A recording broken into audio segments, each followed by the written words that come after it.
I'm going to be very careful with what I say because I don't want to use any blanket statements, but I can speak for me and what I know, how the history of Indigenous folks and the trauma that we experience affects us today. I'm going to start with people like my grandparents, the farmers, right?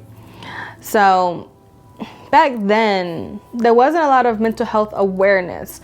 And unfortunately, a lot of folks, not all folks, but a lot of folks, at least from my tribe, were impoverished, poor people. That being said, there was no access to health care, no access to mental health, anything like that. So, and of course, let's be honest, there's a religious aspect. A lot of people in Robeson County are very religious, which is fine. But however, a lot of people I've heard prayed away. So there was no support for people who might be struggling. It was more so go to work, pray it away, get over it. A lot of Indigenous folks, there's a lot of history out there about Indigenous people being erased, eradicated through medical means, whether it's eugenics or forced sterilization. So there's little trust in the medical systems that people have carried on generation to generation. So that being said, a lot of Indigenous people aren't going to go to a non-Indigenous provider for anything. So the fact that there aren't many Indigenous therapists, especially here in Greensboro, limits that, because that trust is not there, and it's not my place to tell someone just trust the provider, because their grandmother may have been sterilized. My great-grandmother was sterilized without her permission. So it's very unfair for me to say trust your provider when mistrusting the provider has led to eradication in the past. When it comes to historical trauma and the things that we've experienced and how to move forward, I think that's a very loaded question. I think it's very unfair to tell somebody how to move forward or you should move forward, because some folks are still unfortunately experiencing injustice today. A lot of us are. It could be very subtle, it could be very aggressive, but it's still there. At the same time, it's about how do we navigate this world being proudly Indigenous. I think that's some of the challenges facing Indigenous populations today. And I'm going to be a little more specific in this answer as well. Is missing community. Some of us is missing home.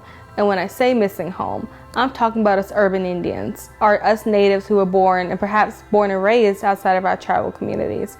Missing that home, missing what tribal community looks like, feeling like you're less than because you're not from where your tribe is from. And then it goes into, well, you might be the only native in your school. You might be the only native in your church. You might be the only native in your community. And then it goes into that whole thing.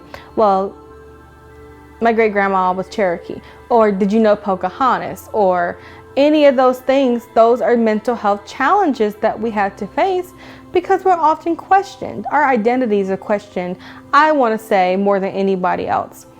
Because, especially here in the East Coast, a lot of my Indigenous folks, we don't look like your traditional Indigenous folks. As you can see, my hair is curly.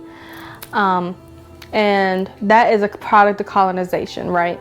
But the history books and the way that kids are taught in schools is that we're all supposed to look one way.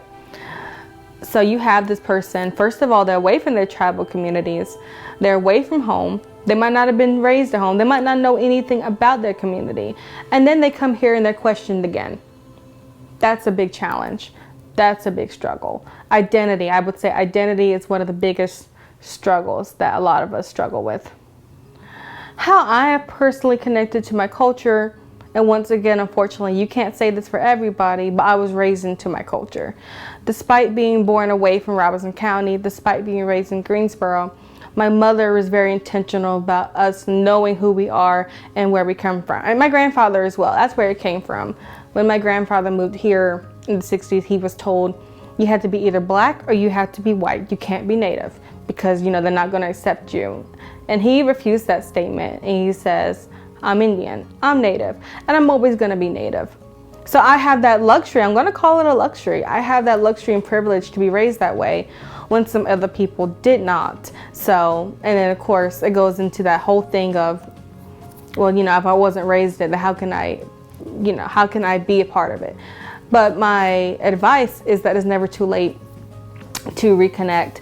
Some people feel like, it's been 18 years, 30 years, however long, how can I connect? I didn't know about any of this stuff for so long. It's never too late. If you want to go into your journey, I don't care how old you are, your rediscovery journey, go for it. The social aspect, we might socialize in person, but we got social media now. There are a million different ways for you to get out there and to connect with other Indigenous folks. I think it's important that I'm doing this work as an Indigenous therapist because I want to be the face for people who don't trust white providers, right? Who don't trust older providers, male providers. I want to be that space that allows someone to finally start trusting again. Because as an Indigenous therapist, what we do, the work that I do with my Indigenous clients is something that you cannot explain, cannot get from a non-Indigenous provider. And it's treatment that they would not have gotten otherwise because they would not have gone otherwise. I always tell people that therapy is a great option. I always want to fight for the accessibility of therapy, so unfortunately, it's really hard for me to say everyone should go. I want people to go, but then, I always acknowledge the power imbalances, the financial issues. I wish therapy was more accessible. But for those who do decide to go to therapy, it doesn't have to be, the sterile white wall experience where you're talking to the scary medical provider. I never treated it that way. A lot of other providers don't treat it that way. So I hope that folks can redefine therapy, redefine what they think it is.